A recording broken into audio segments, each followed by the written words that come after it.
일단 몇명 들어왔어요? 아직 안 들어왔죠? 아, 일단 우리는 먼저 시작하고 중간에 들어온 대로 열어주세요. 자, 만나서 반갑습니다. 네. 뭐 갑자기 만나서 반갑습니다가 아니라 저기도 찍고 이것도 저기 뭐냐면 지금 줌으로 보내고 있어서 그렇습니다. 자, 일단 오늘의 제일 중요한 포인트가 뭐냐면요, 고객한테 항산화제가 필요한 이유를 설명하는 방법입니다. 왜 그러냐면 이게 아마 여러분이 이제 고객을 만날 때마다 해야 될 일이 이 일인 것 같아요. 결국은 무슨 말이냐면요, 끊임없이 빠져나오는 우리 몸의 산소 찌꺼기 일이 뭐예요? 활성산소. 내 몸을 공격하니까 무슨 산소? 유해산소. 이걸 없애지 않으면 내 몸의 세포의 변화가 어떻게 나타난다고요? 이렇게 나타난다고 그랬죠. 네, 활성산소가 산화되면 염증, 궤양, 종양, 암세포가 증식하기 시작한다는 거예요. 그래서 암으로 죽고 싶은 분 없잖아요. 그래서 우리 몸에 염증을 줄이기 위해서는 뭘 해야 되냐면 산화를 막아주는 일을 해야 되는 항산화제를 부지런히 먹어야 된다는 핵심입니다. 두 번째 당화인데 아까 조경 강사님 그 할 때 들으셨죠? 떡, 빵, 면, 튀긴 거 이런 거 많이 드시는 분들은 결국 당 독소에 의해서 피가 끈적거리게 되고 그 다음에 그 흡수하는 메커니즘이 다 문제가 생긴다고 그랬어요. 결국은 여러분 요게 나와 있는 게 몇 페이지나 아금강 상담사 요게 몇 페이지 나와 있냐면요 88페이지인가 요게 여러분 교재 88페이지 있습니다. 보시면서 하세요. 자, 오늘의 키워드는 뭐냐면요, 고객한테 첫 번째 여기 있죠. 제가 지금 여기 표시한 거 이렇게 표시한 거 보이세요? 여기 이거 화면에 산화를 막아주는 뭐가 필요하다? 항산화제가 필요하다. 1번. 그 다음에 2번 습관을 바꿔야 돼요. 무슨 습관을 바꿔야 돼요? 식습관, 생활습관을 바꿔야 돼요. 근데 여기서 지금 이제 독소를 일으키는 원인 중에 하나가 식습관이니까 떡, 빵, 면 굽거나 튀긴 거 위주로 드시는 분들, 이런 분들은 내 몸에 강화된 독소 이런 덩어리들이 돌아다니면서 피를 걸쭉하게 만든다는 거예요. 제 말 이해되셨어요? 떡, 빵, 면을 많이 드시면 혈당이 올라가죠. 자, 그 다음에 튀긴 거를 많이 드시면은 우리 몸에 오메가6 비율이 올라가요. 구운 걸 많이 먹으면 뭐가 올라가요? 당, 독소가 더 많이 올라가요. 그러기 때문에 여러분이 가장 중요한 게 뭐냐면 염증 수치가 높아지려고 하면은 떡, 빵, 면 튀기거나 구운 거를 날마다 드시면 내 몸에 당 독소가 어때요? 늘어나요. 그럼 피가 끈적거려요. 그러면 흡수 메커니즘이 줄어들어요. 제 말 이해되셨죠? 이해되셨어요? 네. 네, 굽게 되면 그 부위가 타지잖아요. 그 타진 부위가 발암 물질이면서 우리 몸에 독소를 일으키는 원인이 되는 거예요. 자, 그래서 끊임없이 우리 세포가 활성산소에 의해서 산화되고 식습관, 생활습관에 의해서 당화되면서 세포가 어떤 변화가 나타난다고요? 화면 보세요. 염증, 궤양, 종양, 암세포가 증식을 한다. 정리되셨죠? 자, 여기서 우리 한 가지 더 정리하셔야 될 게 뭐냐면 우리 몸의 암세포는요 10억 개 정도 모여 있을 때 1cm라는 진단을 받습니다. 그래서 위쪽에 저기 1cm가 자라면 위암이라고 그러고 대장 쪽은 대장암, 그 다음에 간에는 간암, 그 다음에 간 부어져 있는 부위에 따라서 암으로 진단하게 되는 거예요. 자, 그러면 여러분 폐암이든 갑상선암이든 어떤 암이든 결국은 뭐냐면 일기 진단을 받는 사람들은 몇 cm를 기준으로 한 거예요? 1cm. 근데 그 암세포가 몇 개가 모여 있냐면 10억 개가 모여 있대요. 밑에 보세요. 10억 개. 95%는 뭐예요? 암세포고 5%는 암줄기세포라고 합니다. 자, 그래서 암줄기세포 누가 발견했냐면 97년도에 존 디 박사가 캐나다 토론토 대학의 박사님이신데 이분이 암줄기세포를 세계 최초로 발견하게 됩니다.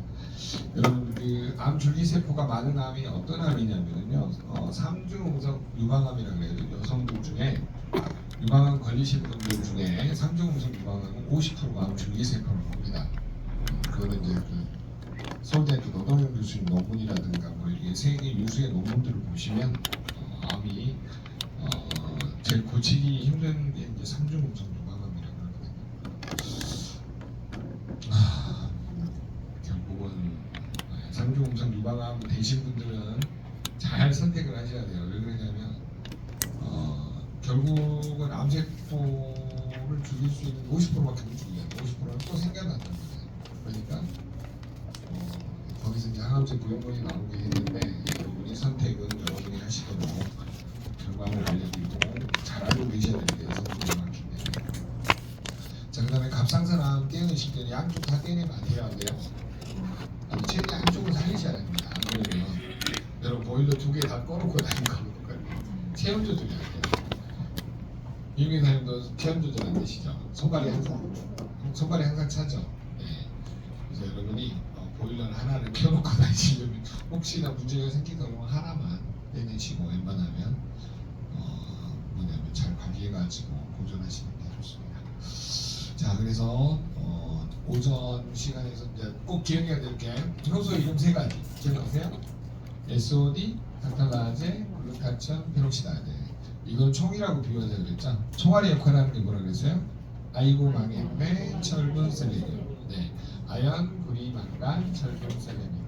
자, 그 다음에 마지막에 제일 중요한 게 뭐라 그랬어요? 독성산소를 없앨 수 있는 비타민 A, C, E, B군, 그 다음에 미네랄, 파이토케미칼. 특히 1988년도에 미 국립암센터에서 암 예방을 위해서 뭘 뭐라 그래요? 5가지 이상의 컬러푸드를 먹어요. 그게 저 어디에 들어있다? 파워 칵테일이 들어있다. 머릿속에 다 정리되셨죠? 그래서 여러분이 정리해야 될 단어들을 쭉 정리해가지고 거기에 이렇게 설명하는 기법들을 활용하시기 바랍니다. 그 다음에 효소의 특징이 있다고 그랬죠? 태어날 때 가지고 태어나고 나이가 들면서 점점 줄어든다. 줄어든 만큼 보충해 줘야 합니다. 라는 거죠. 자, 그래서 여러분이 항산화 효소의 역할을 하는 코엔자임 Q10. 지금 우리 듀오도 있고 코엔자임 Q10도 있죠. 그래서 자주 먹는 게 이거예요. 여러분이 가장 몸을 행복하게 하려면 듀오를 하루에 한 병 먹는 게 제일 좋아요. 돈이 많이 들어서. 그잖아요. 돈만 있으면 나가 하루 한 병 먹겠어요. 그래도 여러분이 하루에 한 병 먹을 수 있는 재력을 키우면 좋지만 그렇지 않을지라도 그래도 나를 위해서 뭐냐면 듀오는 또 드시는 게 가장 도움을 줄 수 있다 이렇게 보시면 되겠습니다. 이해되셨죠? 자, 그래서 요거 밑에 한번 정리를 해봤어요. 이렇게 보시면 SOD, 카탈라제, 글루타치온, 거기에는 없어요. SOD, 카탈라제, 글루타치온, 페록시다제, 아연구리만간, 철분세균 이렇게 보시라고 하는 거고요. 하이드로시데리카는 비타민 A, C, E, 파이토케미칼이 빠졌는데 파이토케미칼이 없애주는 거예요. 자, 그런데 제가 이제 이걸 하나 보내드리고 여러분은 몇 페이지로 가시냐면 양자 사용 설명서 60페이지로 가보세요. 양자 사용 설명서 60페이지. 그런데 우리 친구나 고객님이 그러죠. 그러면 내 몸에 비타민 A, C가 부족하면 결국은 내 몸에 염증이나 궤양 중앙 암세포가 늘어나겠네요. 요 정도 이제 알 정도로 여러분이 고객한테 설명을 하셔야 됩니다. 자, 그러면 우리가 비타민 여기서 A, C를 한번 볼까요? 비타민 A가 이분 보니까 마이너스 2점. 이분과 한번 보세요. 지금 A, C 되신 분 A. 비타민 C는 정상인데 봐보세요. 정상이 아니에요. 4.5에서 5.0인데 4.6이잖아요. 거의 마이너스를 하면서 마이너스에 걸려 있다는 거예요. 그다음에 비타민 E 4.8에서 6.0인데 마이너스 2점. 이분 같은 경우는 염증 수치가 높을까요? 안 높을까요? 높다라고 보는 거예요. 제 말 들리시나요? 네. 근데 실제로 그 영양소가 부족해도 염증 수치가 높습니다. 자, 보세요. 비타민 A가 부족하면 남행증이라 그래서 밝은 데 있다 어두운 데 들어가면 잘 안 보이는 거 있죠. 이런 문제가 생기고요.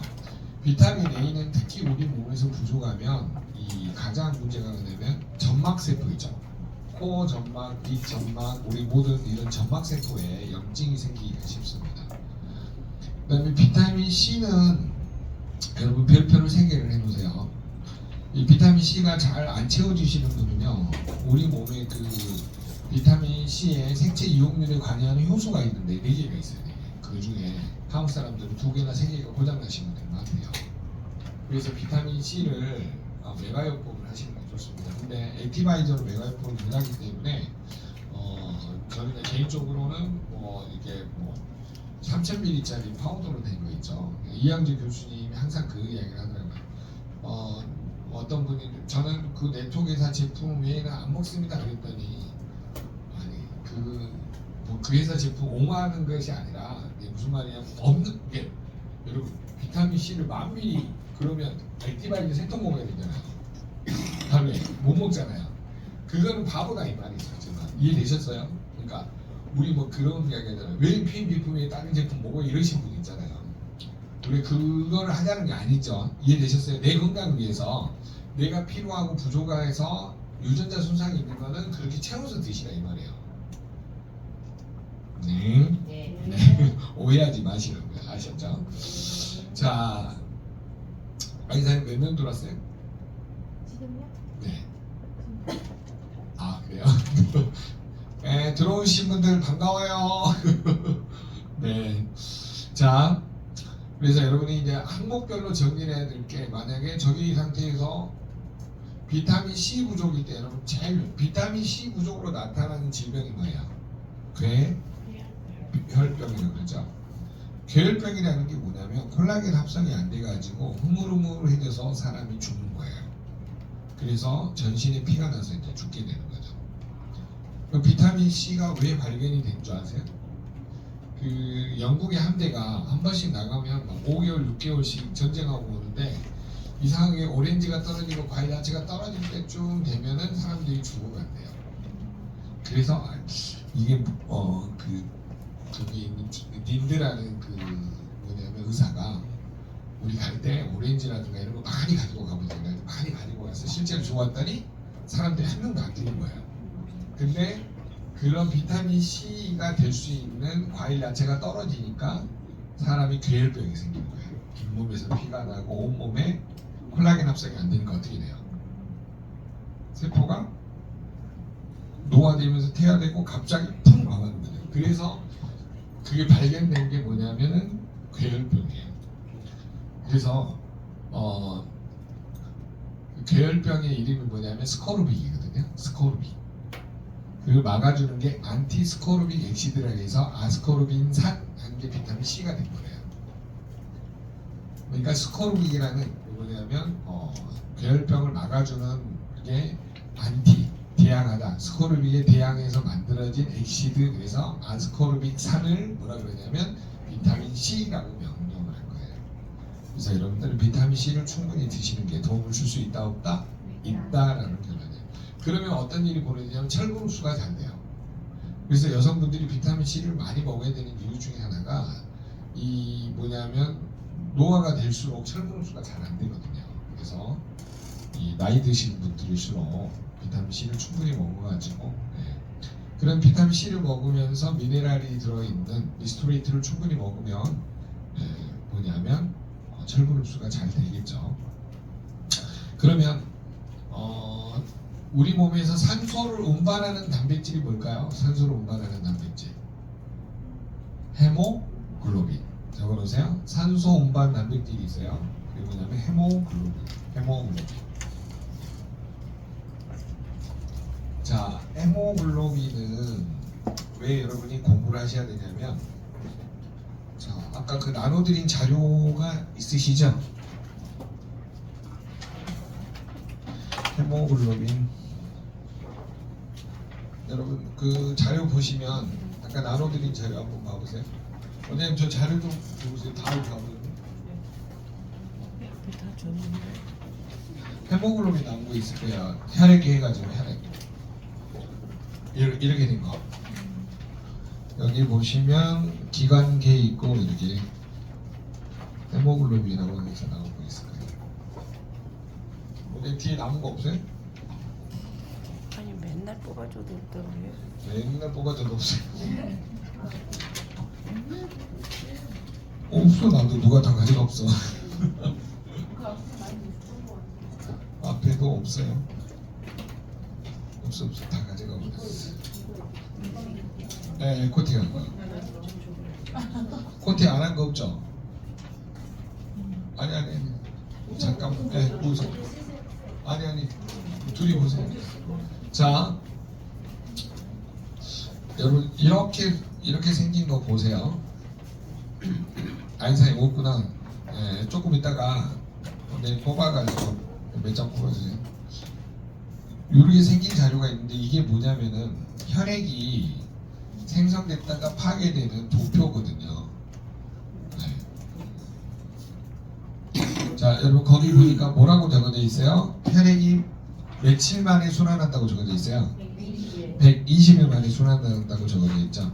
자, 여러분 적혈구가 만들어지는 장소가 어디예요? 골수. 골수는 어디 안에 들어있어요? 뼈 안에. 여기 그래서 뼈 여기 적어져 있죠. 뼈 안에가 골수입니다. 골수. 자, 그러면 여러분 골수의 사무치다 그런 말 들어보셨죠? 뼈의 사무치다라는 말이죠. 자, 그러면 여러분 이 공식을 조금만 이해를 하시게요. 여기다 제가 적어드릴게요.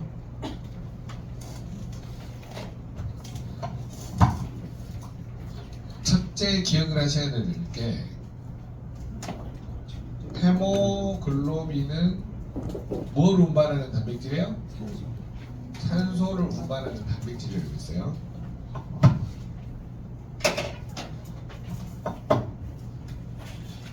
이 헤모글로빈은 햄이라는 철분하고 합쳐진 단백질하고 글로빈이라는 단백질로 합쳐져 있어요. 자, 햄은 철분하고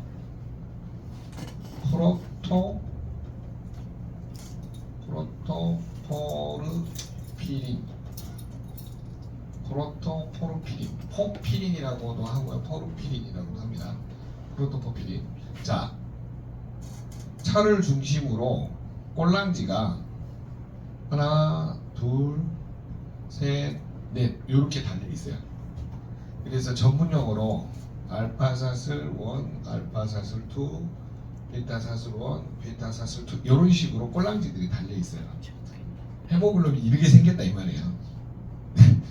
이해되셨어요? 헤모글로빈 이 여기 들어있는 게 뭐냐면 Fe 철이에요. 철. 근데 이 꼴랑지 단백질 꼴랑지에 이 단백질 꼴랑지가 뭐냐면 이 글로빈인데 이게 뭐냐면 이소류신하고 류신이라는 단백질이에요. 자, 그러면 요 헤모글로빈이 이렇게 생겼는데 철분이죠. 철분에 여기에 산소가 하나, 둘, 셋, 넷. 산소가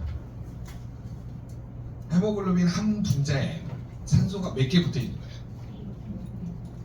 몇 개? 4개. 4개 붙어 있죠. 자, 헤모글로빈 하나에 산소가 몇 개요? 4개 붙어 있는 거죠. 그러면 이 헤모글로빈은 적혈구 안에 몇억 개가 있냐면 3억 개 정도. 물론 해부학 책에 따라 다른 2.2억 개 보이는 분도 있고 3억 개 보시는 분도 있고 여러 가지 정도 되어 있더라고요. 자, 그러면 지금 여러분 결론은 뭐냐면 헤모글로빈은 뭘 운반하는 단백질이에요? 산소를 운반하는. 몇 개를 운반하는 거예요? 4개를 운반해요. 그러면 이 헤모글로빈은 이렇게 생긴 헤모글로빈은 어디 안에 들어있어요? 적혈구 안에 들어있다 이 말이에요. 헤모글로빈은 어디에 들어있다? 적혈구 안에 들어있어요. 여기에 몇 개 정도? 약 3억 개, 2억 개 들어있는 데도 있다는 거예요. 자, 그러면 요 헤모글로빈이 들어있는 적혈구는 어디에서 만들어지는가 봤더니 어디에서 만들어져요? 네, 뼈의 안에 있는 이 골수라는 곳에서 비어있는 것에 희멀건 액체가 있는데 이 골수에서 만들어지더라고요. 근데 여기에서 만들어지는 것들이 우리 몸을 만든다 그래서 성체 줄기 세포라고 하는 거죠. 야, 너 줄기내는 이 뿌리가 어디야라고 물어봤더니 나는 골수야라고 하는 거예요. 이해되셨어요? 네. 여기 아연산을 네.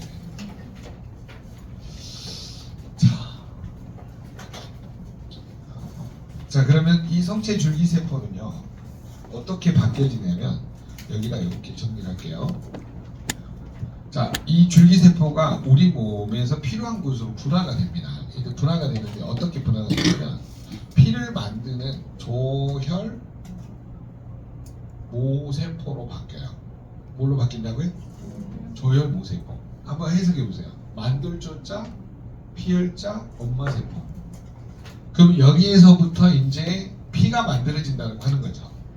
그래서 첫 번째 뭐냐면 적혈구가 만들어져요. 자, 골수를 자극해서 적혈구를 만들려고 했더니 이때 필요한 비타민이 B6, B9, B12가 필요하다 이 말이에요. 자, B6는 헤모글로빈에 관여하고 B9하고 B12는 이 적혈구 만드는 데 관여를 해요.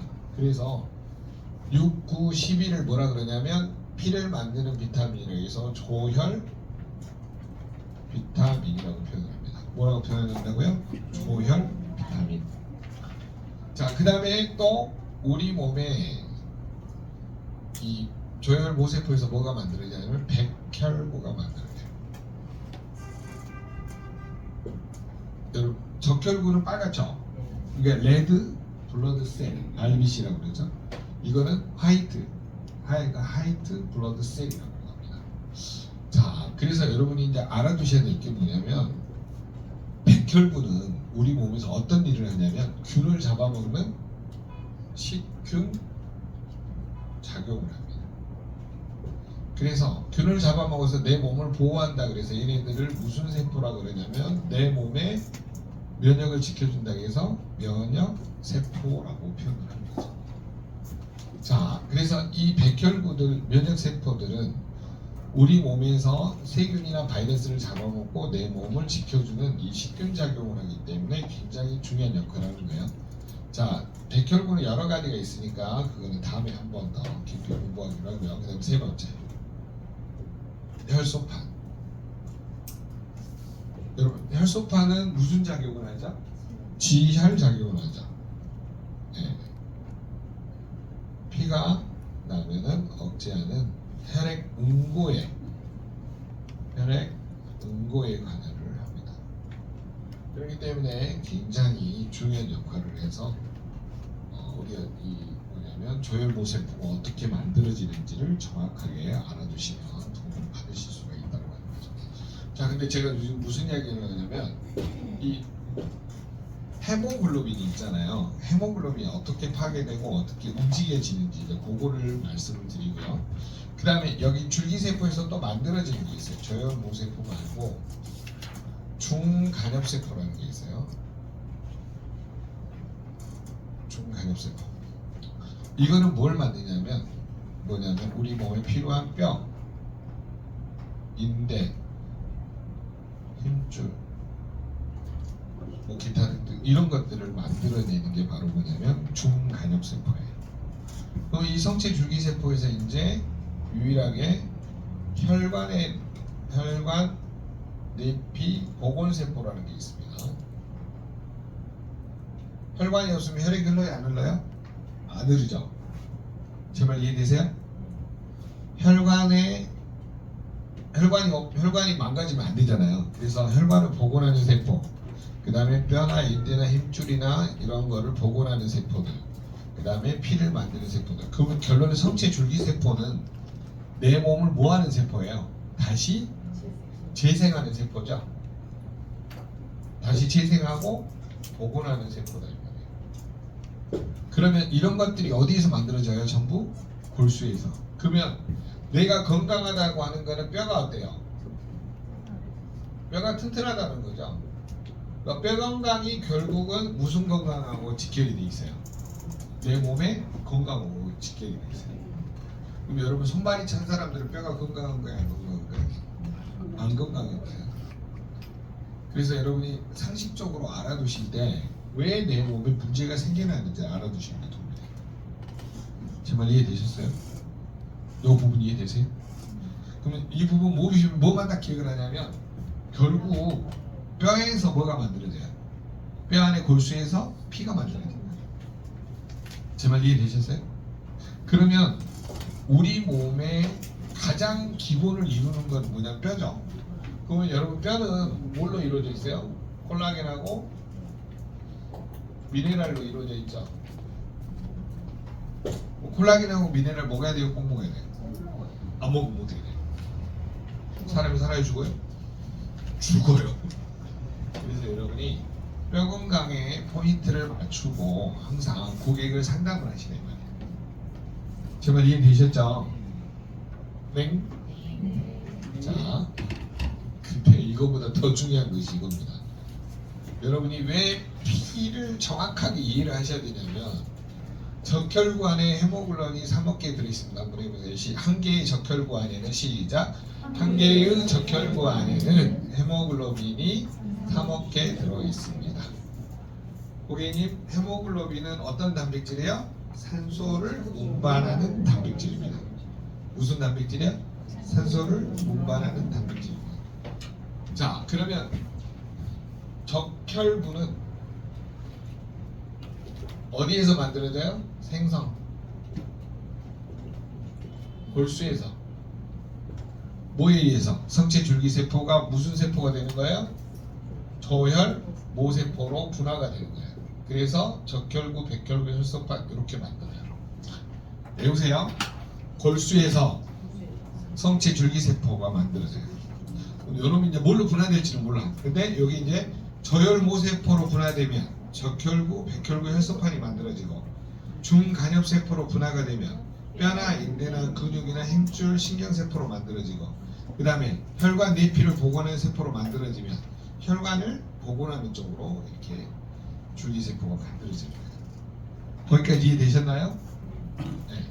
그래서 우리 몸에 만들어지는 거. 그래서 적혈구는 여러분 꼭 알아두셔야 될 게 조혈 비타민 B6, B9, B12. 자, B6는 어디에 관여한다고요? 헤모글로빈이 만들어지는 데 관여하고 육하고 구는 어디에 관여해요? 적혈구가 생성되는 데 관여를 해요. 자, 그러면 비타민 B9하고 B12가 부족해서 적혈구가 안 만들어지면 무슨 빈혈이에요? 악성 빈혈이라고 합니다. 무슨 빈혈이에요? 악성. 아인사님 거기 잘 보이냐고 물어봐 주세요. 네, 강의 줌으로 들으신 분들 안 들리면 안 들린다, 안 보이면 안 보인다라고 아연사님한테 저기를 남겨주세요. 자, 그러면 이런 측면에서 여러분이 보시면 지금 뭐가 잘 보이네요. 잘 들리고 잘 보인대요? 네, 다행입니다.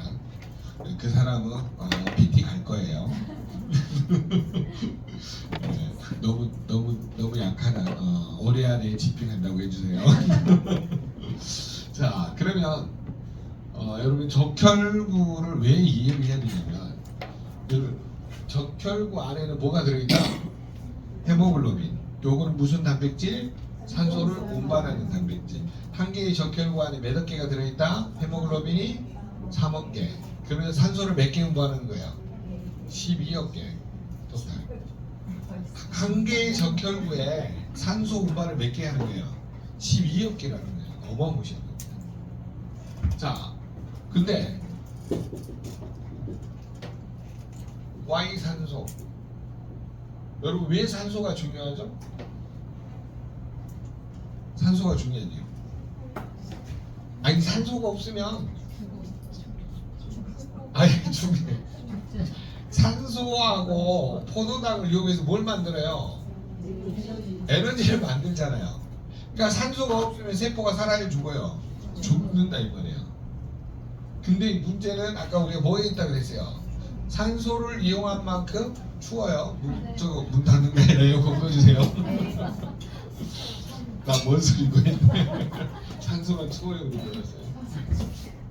자, 산소를 이용한 만큼 산소 찌꺼기가 나온다 그랬죠. 네. 나를 공격하니까 유해산소. 그 다음에 산소를 태워서 나온 찌꺼기니까 산소 찌꺼기. 그 다음에 불안전하니까 활성산소.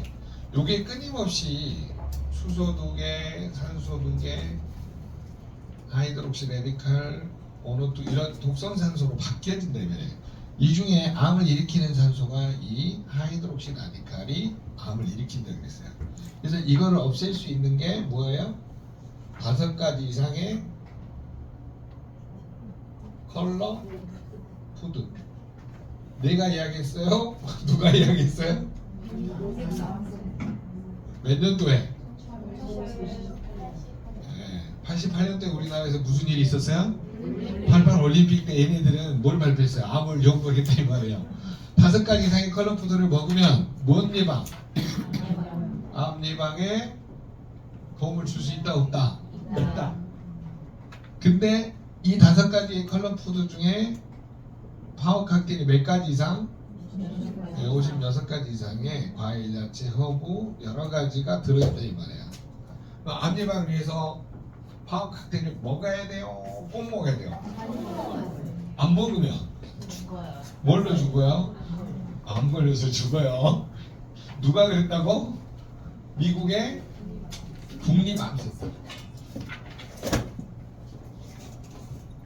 미국의 국립암센터에서.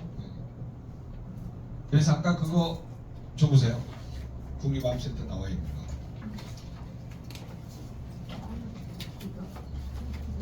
네네네. 이렇게 컬러푸드 보여주라 그랬죠? 네.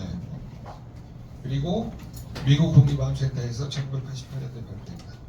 근데 파워 칵테일에 56가지의 과일, 야채, 허브가 들어있다. 자, 고객한테 어떻게 why 설명하는지 이해되셨죠? 그럼 이제 고객한테는 뭐라고 해야 될까요? 고객님 먹어야 될까요? 꼭 먹어야 될까요? 어떻게 해야 돼요? 꼭 먹어야 되겠죠?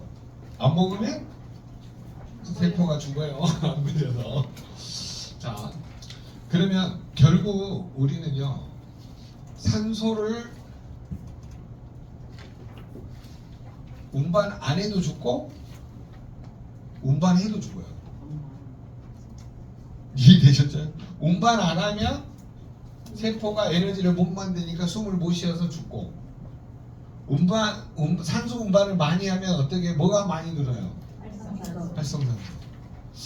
참 인간이 희한하죠. 산소가 없으면 에너지를 못 만들어서 죽고, 산소를 많이 운반해 놨더니 뭐가 많아요? 산소 찌꺼기가 많아서 죽어. 그거 어떤 게 좋아요? 적게 운반해서 죽는 게 좋아요? 많이 운반하더라도 이겨내는 게 좋아요? 이겨내야 되겠죠. 그러니까 요 활성산소를 이겨내는 게 뭐예요? 항산화죠. 그러면 항산화제에 도움을 주는 항산화제가 필요한 이유가 여기 있다는 거예요. 우리는 끊임없이 이걸 강조하자는 게 오늘 하루 종일 배운 내용인 거예요. 그쵸? 오늘 하루 종일 이거 배웠다니까? 아 그래요? 장윤주 선생님 맞죠? 돌아보니까 이거잖아. 오늘 하루 종일 배운 내용이. 근데 공부는 깊이 하고 설명은 단순하게 하는 거예요. 갖고 뭐라 해야 돼요? 이 산소 찌꺼기 때문에 어떻게 돼요? 세포가 뭘로? 아까 했잖아요. 산화되면 염증, 궤양, 종양, 이게 10년, 20년 뒤에는 암으로 간다 이 말이죠. 염증세포, 궤양세포, 종양세포, 암세포가 항산화제를 안 먹으면 점점 늘어요, 줄어요? 늘어난다 이 말이에요. 그걸 어떻게 할 수 있어요? 내 몸에 활성산소가 많다는 거예요. 아침에 일어나는데 눈꺼풀이 무거워. 몸에 뭐가 많은 거예요? 염증이 많은 거예요. 염증이 많다는 소리는 뭐가 많다는 소리야? 활성산소가 많다는 소리야. 자도 피곤해. 뭐가 많다는 소리야? 내 몸 안에 활성산소 비율이 높다라고 합니다. 활성산소 비율이 높다라고 하는 건 염증 수치가 높다라고. 염증 수치가 높은 사람들은 병원에서 CRP 검사나 적혈구 침강 속도 검사나 그 다음에 활성산소 수치 검사가 있다 그랬어요. 나중에 그 다음에 호르몬 시스템 검사 같은 거 꼭 해보세요. 자, 그러면 염증 수치가 높다는 건 병원에서 알 수 있는데 양자상에서 알 수 있는 간단한 방법이 있다 그랬죠. 아이고 망했네. 절분셀레늄 기억나세요? 아연, 구리, 망간, 철분, 셀레늄 부족하면 효소 역할하는 총이 제 역할을 못하게 되죠. 요게 부족하면 내 몸에는 활성산소 수치가 높다라고 하는 거예요. 그 다음에 비타민 A, C, E 비율이 요게 적다라고 하면 죄송합니다. 요게 부족하다라고 하면 내 몸에 뭐가 많다라는 거예요? 활성산소 수치가 많다라고 합니다. 여기까지 이해되셨나요? 네. 그래서 고객을 설득하는 요령을 빨리빨리 배우시는 게 굉장히 중요합니다. 자, 일단 한번 외워보겠습니다. SOD라는 효소에 반응하는 미네랄이 뭐라고 그랬어요?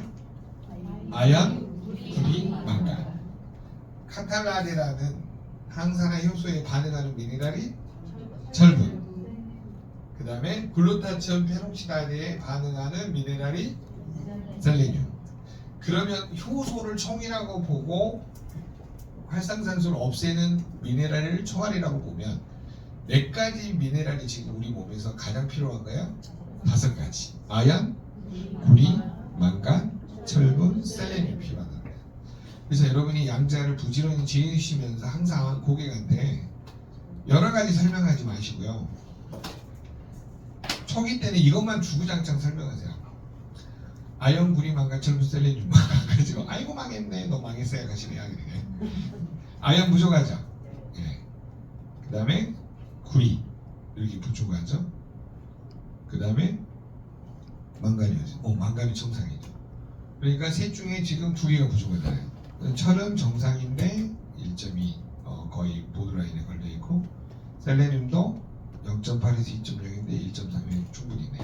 자, 그래서 전체적으로 5가지 중에 2가지가 부족하고 1가지는 거의 바닥이에요. 자, 그러면 조금 더 보충해주면 건강을 도움을 줄 수 있습니다라고 해요. 그래서 리스토레이트를 좀 드시면서 관리를 해주세요라고 해요. 자, 여기까지는 이해되셨나요? 자, 그러면 우리가 솔루션 한번 해봅시다. 딱 제가 지고 고객님한테 고객님 항산화제가 필요한 이유에 대해서 잠깐 설명을 드리겠습니다. 이렇게 이야기를 해보세요. 어떻게 말하냐면 항산화제가 필요한 이유에 대해서 잠깐 설명을 드리겠습니다. 자, 그리고 여러분 아까 이렇게 생긴 거 있었죠? 세포, 조직, 기관, 기관계, 몸 나와 있는 거 있죠? 있나요? 네. 자, 모든 사람은 무슨 단위로 되어 있어요? 세포, 강분. 자, 모든 사람 무슨 단위로? 세포 단위로. 그러면 세포와 세포가 더해지면 뭐가 되는 거예요? 조직이 돼요. 네. 자, 그러면 쉽게 설명을 해볼게요. 근육 세포가 2개 이상 모여 있으면 뭐가 돼요? 근육 조직이 되겠죠. 신경 세포가 2개 이상 모여 있으면 뭐가 돼요? 신경 조직이 되죠. 지방 세포가 2개 이상 모여 있으면 지방 조직이 되겠죠. 건달이 2명 이상 모여 있으면 폭력 조직이 되죠. 그잖아요. 거기도 조직이잖아요. 폭력 조직. 네, 뭐 칠성파, 서방파 뭐 이런 거 있잖아요. 네. 자, 그러면 조직이 모이면 뭐가 된다 그랬어요? 기관. 오장육부라는 기관을 이루고. 그래서 여러분 꼭 외우셔야 될 게 모든 사람 무슨 단위로 있다? 세포 단위로 있다. 세포, 조직, 기관. 기관들이 하는 일을 모아보면 기관계가 된다 그랬죠. 소화 흡수를 담당하는 기관을 뭐라 그래요? 기관계를 소화기계라고 표현하는 거죠. 그러면 순환을 담당하는 거를 뭐라 그래요? 순환기계라고 하죠. 근골격을 담당하는 걸 뭐라 그래요? 근골격계라고 그러죠. 비뇨생식기를 담당하는 거를 비뇨생식기계라고 하는 거죠. 그 다음에 호흡을 담당하는 걸 뭐라고 해요? 폐호흡기계라고 하는 거죠. 지금 제 말 다 들리시죠? 자, 그러면 내 몸에서 어떤 계통별로 문제가 생기면 소화기계에 문제가 생겼다라고 하는 뭐예요?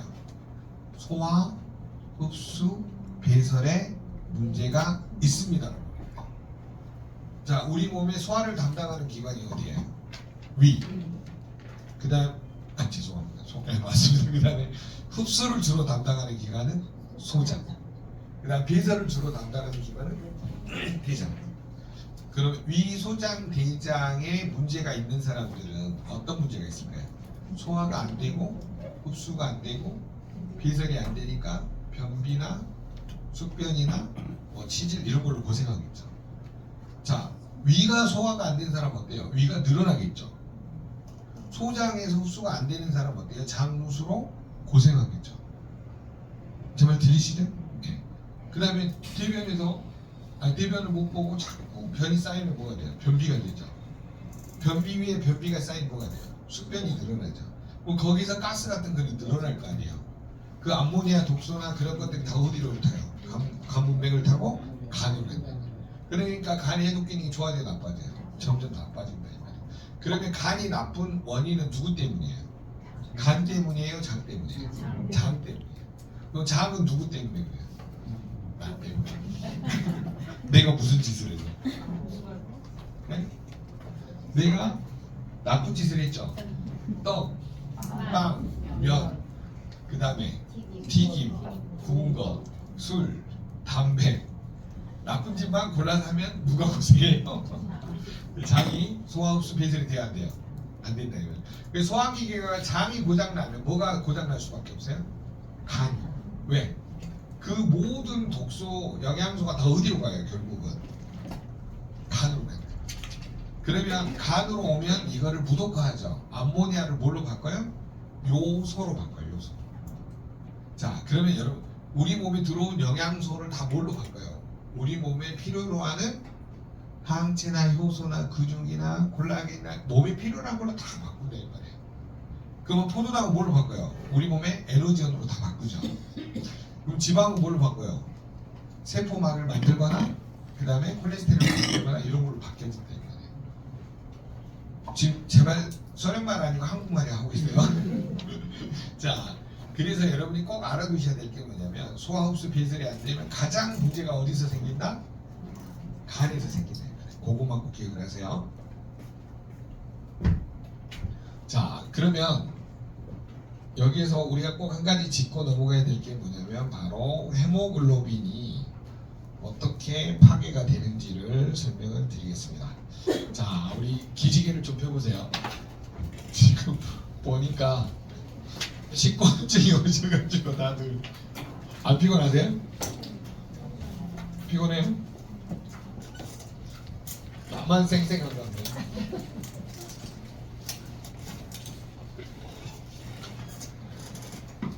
뭐야? 나는 희한해요. 강의가 없는 날이 더 피곤하고 강의 있는 날 왜 이렇게 쌩쌩한 거 모르겠어요. 이게 하루 종일 이 강의 듣고 가면 일주일이 아파. 아 이거 힘드시. 일주일이 아파요? 이 보통은 힘들지 않아. 근데 맷집이 많이 늦었어요. 이윤계사님도 처음에 오셨을 때는 내가 왜 눈을 만나 이런 느낌이셨거든. 근데 갈수록 눈이 초롱초롱해지죠. 옛날보다는 좋아지셨죠. 아니요. 네. 잘 들리잖아요. 뭔 말인지. 자, 이제 그거 잘 보세요. 그 아까 헤모글로빈 그거 있죠. 오늘 제가 이 강의를 안 하려다가 왜 하냐면 아니 도대체 이걸 모르겠다고 하신 분들이 너무 많아요. 참나. 그래서 자, 뭐 어디를 찾으시냐면 노쇠 적혈구 있죠. 2번 여기 맨에 2번 적혈구 먼저 보세요. 적혈구 보고 계세요? 네. 자, 여기가 적혈구. 자, 적혈구는 어디서 생성된다고요? 골수에서. 어디에서 죽냐면요, 간하고 질화해서 죽습니다. 아, 또 질화라고 적으면 질화한다고 그래서 비장 비장입니다. 또 누가 그러더라고요. 소장님 비장이 어떻게 생겼어요? 그래서 오늘은 보여드릴게요. 네. 비장은 여기 비장 보이시죠? 보이세요 비장? 보이시죠? 네, 비장하고 간. 네. 자 비장에서 이제 파괴돼가지고 뭐냐면 간으로 갈 때는 뭐냐면 뭘 타고 가냐면 알부민을 타고 갑니다. 뭘 타고 간다고요? 뭐 타고 가요? 알부민 타고 가요. 자 그러면 적혈구 안에 자 거기 보시면 햄하고 글로빈 이렇게 바뀌어 있죠. 햄 그다음에 위에가 글로빈 이렇게 나눠져 있죠. 헤모글로빈을 쪼개면 뭐하고 뭐로 나눠져요? 햄하고 글로빈으로 나눠져요. 이 적혈구 안에 뭐가 들어있다고요? 헤모글로빈. 이거 무슨 단백질? 산소를 운반하는 단백질이다 이 말이야. 몇 개를 운반해요? 헤모글로빈 하나가 4개의 산소를 운반한다라고 합니다. 이 헤모글로빈이 적혈구 안에 몇 개 들어있다고요? 3억 개가 들어있다. 요 정도는 알아두세요. 자 그러면 글로빈부터 할게요. 그 위에 보니까 글로빈 적어져 있죠. 아미노산 엑시드. 요게 뭐로 바뀐다고요? 아미노산. 자 그 다음에 그 위에 보세요. 뭐라고 적어져 있어요? 단백질. 네. 단백질로 다시 뭐냐면 우리 몸에서 이용되어져요. 그러면 이 글로빈 단백질이 뭔가 봤더니 이소류신하고 류신이라는 아미노산 단백질이에요. 뭐하고 뭐라고요? 이소류신과 류신. 그래서 우리 몸에 이거를 가지고 다시 단백질을 생산하는 제합성하고 생산하는데 이용을 하더라 이 말이에요. 자 그 다음에 지금 뭐가 남은 거예요? 햄이 남아있죠. 자 그 햄 보세요. 밑에가 뭐라고 됐어요? 빌리베리딘이라고 적어져 있죠. 자 햄은 알아두셔야 될 게 요게 철하고 적어놓으세요. 프로토 포피린이라고 하고 포르피린 요렇게 나뉘어집니다.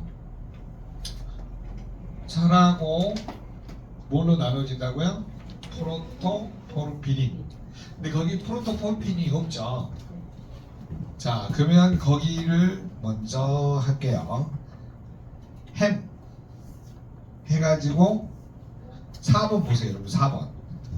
4번 보면 뭐가 적어져 있어요? 여기 지금 철이 4번이죠? 네. 자 철은 뭐냐면 어떤 형태로 저장을 하냐면 거기 보세요. 뭐라고 적어 있어요? 철하고 트랜스페린이라고 적어져 있죠.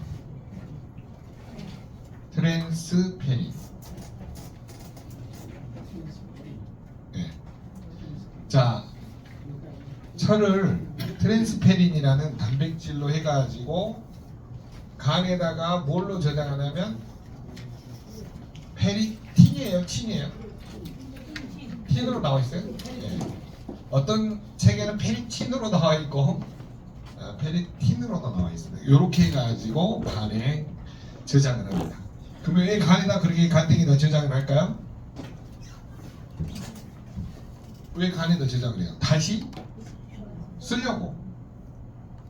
여기에 있는 이걸 가지고 다시 뭘 만들어요? 헤모글로빈 합성할 때 다시 쓰는 거예요. 재이용하는 거예요. 자 그럼 이렇게 된 거 여기까지 이해되셨죠? 그 그림 이해되세요?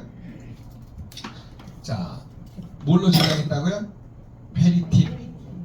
그 페리틴을 철분하고 해가지고 트랜스페린에 의해서 또 어디로 옮겨요? 뼈로 옮기죠. 자 이렇게 저장했다가 철분하고 트랜스페린에 의해서 이 나머지를 어디로 옮긴다고요? 뼈로. 뼈에다가 다시 씻어줘야 돼. 요런 형태로 요렇게 쓰여진다라고 합니다. 간에다 왜 저장한다고요? 다시 재생산해서 쓰려고, 재활용해서 쓰려고. 나머지는 어디다가 놔둬요? 뼈에다가. 자, 여기까지 됐죠? 그러면 프로토포르피린은 우리 몸에서 뭘로 바뀌냐면 빌리베르딘 요 단백질로 바뀌는데, 요 단백질이 색깔이 뭐냐면 녹색이에요. 이 빌리베리딘에서 뭘로 바뀌냐면 거기 밑에 적어져 있죠. 빌리루빈. 아, 거기는 저기 빌리루빈을 안 적어놨네요. 자, 이거는 빌리루빈이라고. 네, 자 이제 설명을 드릴게요. 일단은 자, 헤모글로빈이, 자 잘 들으세요. 헤모글로빈이 비장에서 파괴되면, 자 따라서 합시다. 간접 빌리루빈. 무슨 루빈? 간접 빌리루빈. 자, 이 간접 빌리루빈은 자 비장에서 알부민에 의해서 이렇게 합쳐가지고 간접 빌리루빈 형태로 어디로 이동하냐면 간으로 이동합니다. 어디로 이동한다고요? 간접 빌리루빈이라고 하는 것은 어디에서 파괴된 거예요? 비장에서. 근데 이 간접 빌리루빈 이동하는 마차 이름이 뭐예요? 알부민. 그냥 외우세요. 알부민. 마차 이름이 뭐예요? 알부민. 뭐 알부민은 어디서 만들어요? 간에서 만들어요. 네. 자, 그래서 간으로 이동을 합니다. 그러면 간에서 이동을 하면 이 빌리루빈이 알부민에서 내려오겠죠. 그래서 이 빌리루빈하고, 아, 내가 미쳤지. 이거를 왜 했나 싶네. 자, 빌리루빈하고 간에서 글루쿠론산 이렇게 합혀집니다. 그래서 요거를 어디다가 효소 처리하고 어디다 저장을 하냐면 담낭에다가 저장을 해요. 그런데 담낭에 저장하는 입구가 스트레스 받으면 막혀버려요.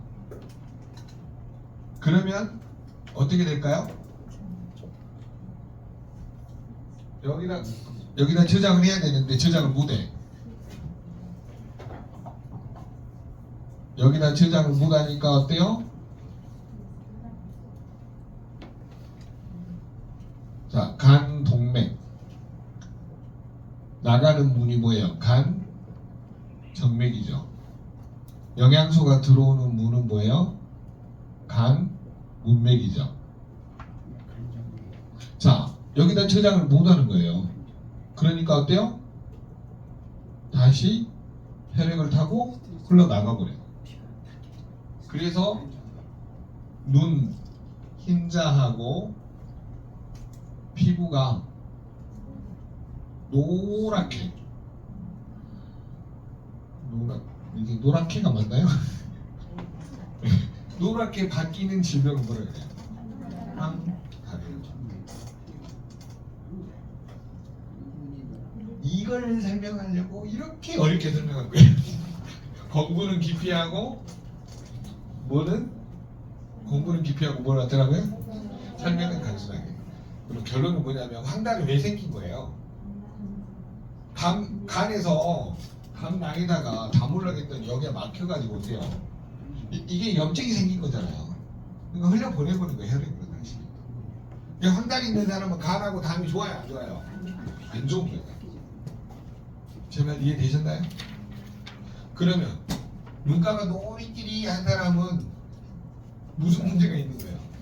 간하고 다음에 염증이 있어요. 제발 이해되셨나요? 자, 그러면 결론부터 말씀을 드리면 내가 날마다 보는데 갑자기 손이 노래지고 눈이 노래졌어. 그럼 무슨 문제가 있는 거예요? 간하고 담에 문제가 있는 거예요. 그럼 병원에 가서 얼른 검사를 해보면 뭐 알겠죠. 그래서 뭐 급성 간염입니다. 아니면 뭐 만성 간염, 뭐 무슨 그 뭐죠? 담도 폐쇄성 무슨 간염 뭐 이런 아니 그런 진단을 받습니다. 그래서 여러분이 선생님인데요. 네네. 급하게 그 체중을 뺐을 때 초음파상 장기는 이상이 없어요. 네. 늘어졌거나 그런데 가면 황달 수치만 올라 빌리루빈 수치가 좀 높았어요. 네네네. 그러면 그게 영양 그 철분 부족 빈혈성인가요? 아니면 간하고 당뇨이 좀 이상한가요? 그거는 이제 일시적인 뭐냐면 간단 기능 저하고 보는 수밖에 없죠. 일시적인 현상. 근데 그게 지속이 되면은 이제 문제가 되겠죠. 그때는 그냥 병원에 가서 진단을 받으셔야 돼요. 여러분 이제 상식적으로 알아두셔야 될 거는 뭐냐면 이거 다 잃어버리셔도 되는데 뭘 알아두셔야 돼요? 빌리루빈을 담낭에 못 담아두면 뭐가 된다고? 항달. 뭔 달? 둥근 달? 보름 달? 네. 자, 그래서 이제 여러분이 이제 여기서 알아두셔야 될 게 또 한 가지가 있는데,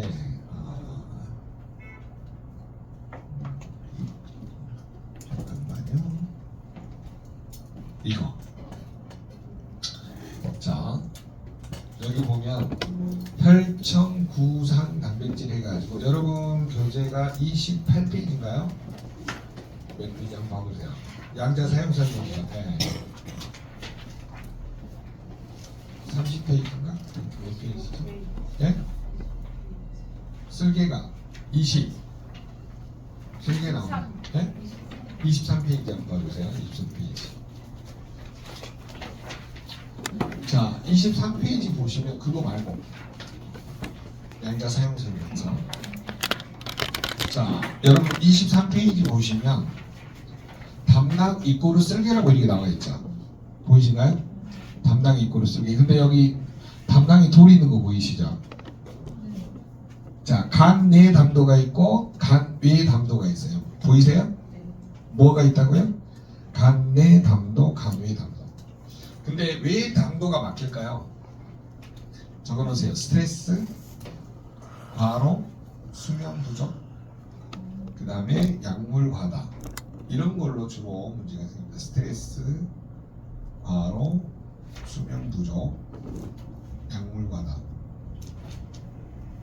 그래서 담석이나 그런 찌꺼기들이 많이 생겨나기 시작을 해요. 그래서 그런 걸로 인해서 담도가 막히면 어떻게 돼요? 거기다가 담즙 빌리루빈 성분을 담아줄 수가 있다 없다? 못 담아준다 이 말이에요. 조금 원리가 이해되신가요? 자, 그러면 여기 거기 보시면 맨 위의 항목 중에 혈액 안에 혈청 안에 구상 둥근 모양 단백질이 있는데 이게 알부민하고 글로불린 적어놓으세요. ANG라고 있죠? 거기 책에 ANG라고 적어져 있죠? 혈청 구상 단백질. A가 뭐냐면 알부민이에요. 알부민은 우리 몸에 호르몬이나 미네랄 이런 걸 운반하는 단백질이에요. 그리고 어서 오세요. 체액의 수분 조절을 해줘요. 세포 뇌하고 위액의 수분 조절, 체액 조절을 하는 게 또 알부민의 역할입니다. 여러분 간이 나빠져서 알부민 생산이 안 되면 어떻게 되냐면 세포 안에 있는 물이 바깥으로 다 빠져나와요. 그럼 세포 사이 조직에 쌓이면 어떻게 되냐면 배불뚝이 같이 이렇게 배가 불러서 복수 찬다는 말 들어보셨어요? 그렇게 죽어요. 자, 그러면 여러분이 알부민하고 글로불린 항체거든요. 세균 바이러스가 들어왔을 때 많이 들어오면 오른쪽으로 가겠죠. 이해되시나요? 쪽에 오른쪽으로 가면 세균 바이러스가 많이 들어오면 오른쪽으로 가겠죠. 많이 만들어야 되니까. 글로불린 같은 거 많이 만들어야 돼요. 항체를 많이 만들어 오른쪽으로. 그러면 왼쪽으로 가면 무슨 일이 벌어져요? 면역력 저하가 돼요. 적게 만드니까 세균 바이러스에 비하면 못하는 거죠. 네. 오른쪽으로 가면 세균 바이러스가 많이 들어온 거고 왼쪽으로 가면 못 만드니까 면역력이 뚝 떨어진 거죠. 면역력적 표시가. 자, 그 다음에 제일 중요한 게 뭐냐면 빌리루빈에서 총 빌리루빈이라고 적어져 있죠. 거기다 적어놓으세요. 총 빌리루빈은 직접 빌리루빈 플러스 간접 빌리루빈. 직접 빌리루빈 플러스 간접 빌리루빈.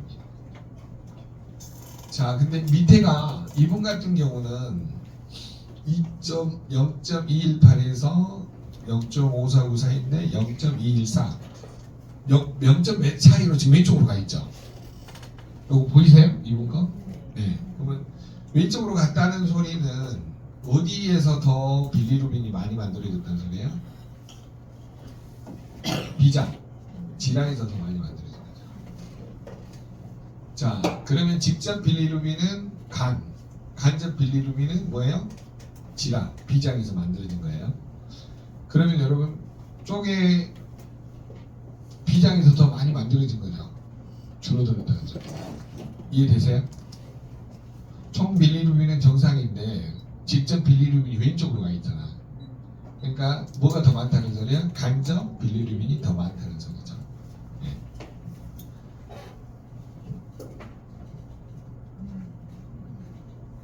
자, 그러면 여기 보세요.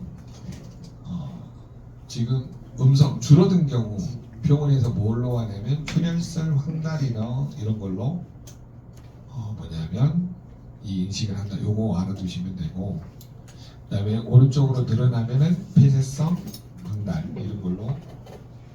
그러니까 정 모르시면 밑에 걸로 그냥 읽어주세요. 수치상으로. 내가 오늘 이걸 내가 내가 왜 이걸 했지 속으로 싶든. 아니 근데 이게 좀 제일 어려운 부분이긴 한데 모르면 맨날 전화 오는 부분이에요. 맞아요. 전화 많이 오시죠? 빌리루빈이 뭐예요? 아니 저요. 유명생 전화 안 와요 파트너들? 저 모르겠어요. 빌리루빈이 뭐예요? 라고 물어보는 사람 엄청나게 많아요. 네? 그러죠. 빌리루빈이 뭐예요? 많이 물어봐요. 그러니까 내가 처음에 이걸 강의를 중국반하고 고국반만 하다가 도저히 안 되겠다. 맨날 전화 온다. 아니면 날마다 전화 오는 게 바로 저 부분이에요. 그래서 여러분이 꼭 알아두셔야 될 게 뭐냐면 개념 이해되세요? 이 개념 잘 안 돼요? 뭐가 잘 안 돼요? 네? 한달이랑 이게 수치가 많거나 이건 이걸로 많이 한달도 약간 네, 맞습니다. 네. 어차피 늘어나면 황달인데 결국은 뭐냐면 우리 몸에서 가장 중요한 게 뭐냐면요, 그 황달이 나타나면 그 응급 상황이에요, 실은. 왜 그러냐면 담도가 팍 막혔다는 소리는 쓰레기 처리를 못 하고 있다는 소리잖아요. 그렇기 때문에 눈으로, 피부로 색깔을 노랗게 표시해주면서 너 지금 위험해 그 뜻이에요. 그럴 때는 뭘 살펴봐야 돼요? 스트레스, 과로, 수면 부족, 운동 부족, 영양 불균형, 약물 독성, 그 다음에 뭐야? 기생충 이런 걸 살펴봐야 이거예요. 근데 제가 최근에 느낀 게 뭐냐면 담도에 그 흡충 있죠. 간 흡충이 쌓인 분들이 의외로 많더라고요. 그걸 간 디스토마라고 합니다. 적어보세요. 간 디스토마. 자, 그 다음에가 뭐냐면은 담석, 그 돌 있죠. 담낭에 돌이 많은 사람. 담낭에 돌이 많은 사람.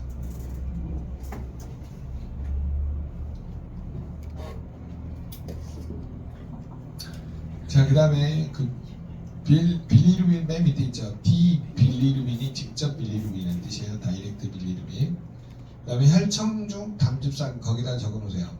자, 담즙산은 뭘로 만드냐면 남는 LDL 콜레스테롤로 만들어요. 남는 LDL 콜레스테롤.